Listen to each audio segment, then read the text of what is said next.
Okay, so I wanted to do a quick overview of the universal syringe dispenser.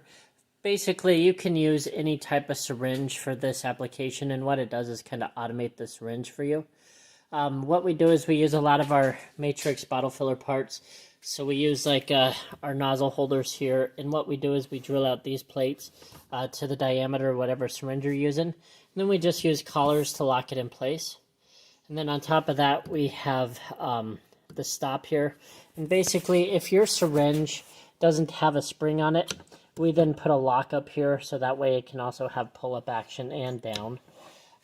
As far as positioning the syringe to where you want it, this is just the R&D unit, but normally there's a little jog knob up here, and you can basically turn this up and down, and that basically puts the syringe to whatever height you want it at.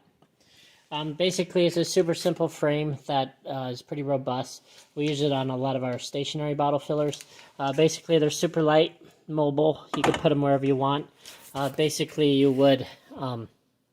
there's normally blocks on each of these edges, and in the back you could screw it down to a table if you want to put it somewhere permanently. Also, along with it, we do sell these with a cabinet, minus this pump. This pump's for a matrix filler, but we're using this cabinet to R&D this in a little bit. Basically, what it consists of is industrial controls. Basically, we don't just put everything on a little circuit board and call it good. Everything has its own components, so like the stepper drives are in there. So like if a stepper drive did go out, you can replace that component versus a whole circuit board or sending a whole machine back to replace a little piece on there. Everything is built industrial. You will have a key switch, an indicator light, and an e-stop all on the top there. It is just 110 power. This is the stepper version. There is a pneumatic version too, but I think most people are going to appreciate the stepper version. That way you can fine-tune the volume you want to push without actually using the stops on the syringes. So that's kind of an overview of that unit and the cabinet. Let's go ahead and look at the user interface here. So these screens also come with it with a keyboard and a little mouse. The user interface is basically based off of our matrix bottle filler systems. Basically, you have a fill count, so anytime you hit your foot pedal, this one will fill 2 bottles and then stop. You also have a delay between the fills, so that way you can get to the next bottle before it refills again. An example of this would be if I hit start cycle now, you'll see it's going to run the function 2 times. And then if I hit a foot pedal or hit cycle start again, it's going to do the same, repeat 2 times. So you could do that. You could have an unlimited amount of fill counts. So if you have like I don't know, 100 containers out here, you could say 100 and fill 100 with a 2-second delay. Or the other option you can do is put that fill count to 1. Basically hit cycle start on the screen or hit your foot pedal. And that'll just run 1 cycle at a time. So each time you want to run it, you could just hit your foot pedal. Fill volume is how much you want to actually fill. So basically right now we have it set for 0.5. So if I go down to this guy here and click cycle start, he's going to fill 0.5 mLs. Now because this is a universal syringe dispenser, there is also a scaling option. So down here, if you have a syringe that's more than 2 mLs or a bigger body, basically you would need to recalibrate it. And we got a video on that, but there is a calibration button here that makes it super easy. Basically what you would do is turn off all the power, mark this so you would turn it by hand, 1 rotation, and see how far down it goes on your syringe. Tell that in that calibration screen, and then you're set. Then all your distance numbers become whatever the syringe is. So it's super easy to use. We also have fill speed in here. Fill speed is basically how fast that plunger is going to go down. So again, that's going to be that speed there. Right now it's at 100. You know, if I put this to 10, you're going to see it's going to go real slow. So basically that's what that does. End fill delay here.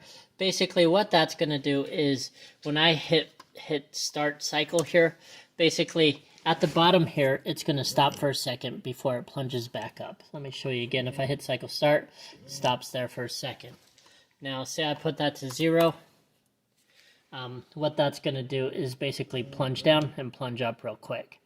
I kind of like a little delay there just because of any back pressure in your syringe or any drip. Depending on what type of syringe you're using, that's a great tool to have. I'm going to put that back to a second. Next we have the delay between fills. We've already kind of went over that. And finally is travel feed rate. This kind of matches with fill speed, but we wanted to break it up a little bit. But what that does is basically if I put it to like 200, you'll see it's going to feed still slow down, but it's going to go real fast up. That's basically travel feed rates, how fast it cruises up. And that also is going to pertain to some other things like when it comes down to its positioning and different things like that. And we'll get into that here in just a second. Next is a purge option. What this is when you're first setting up, you might want to just run the syringe up and down a few times. In here, you could basically set a feed rate using just this and this distance. So I have a feed rate of 100, a distance of 0.5, and I could hit purge. And what that does is basically runs just a quick cycle using those two variables.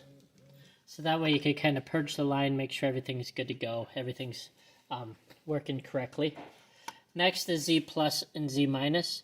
What these two buttons do right here is basically use these values here again, and they basically run the whole Z axis. So basically if you reset and home your machine, it's going to hit a limit switch, and then you could either drop it down to where you want it to start, or you could set a new start location. And what I mean by that is probably the hardest part of the whole thing.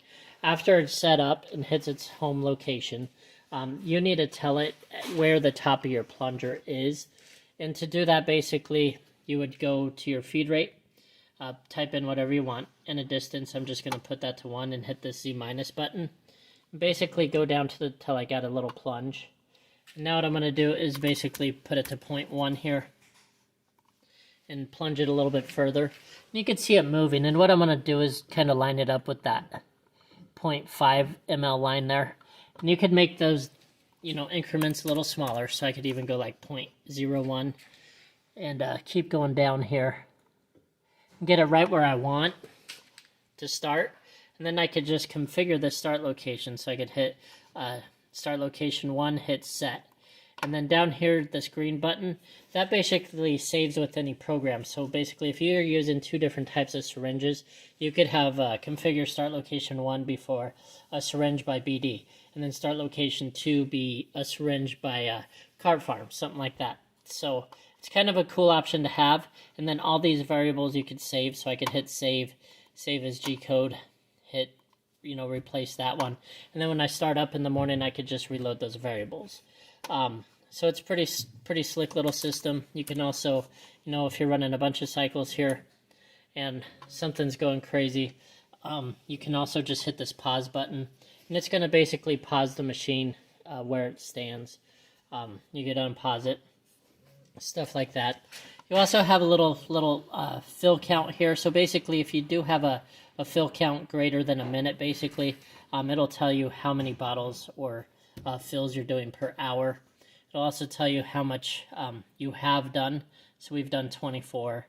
You can also add in some QC stuff and export this as basically a CSV file if you want to keep records of what you're doing. There's also a number of cycles up here. Each time we do run a cycle, it keeps track of that, and you can clear that counter like every hour if you want to keep track of something. But that's basically how the user interface works. Basically, this is the frame here, and that's the cabinet. Eventually, we will be adapting this probably to our matrix filler, but for right now, we're just going to keep it stationary and go from there. If you have any questions on this or want even more information, please go to www.rockymountainplc.com. We'd be more than happy to help you out. But that's kind of the overview. That's the machine. Yeah, any questions, let us know. Thanks, guys.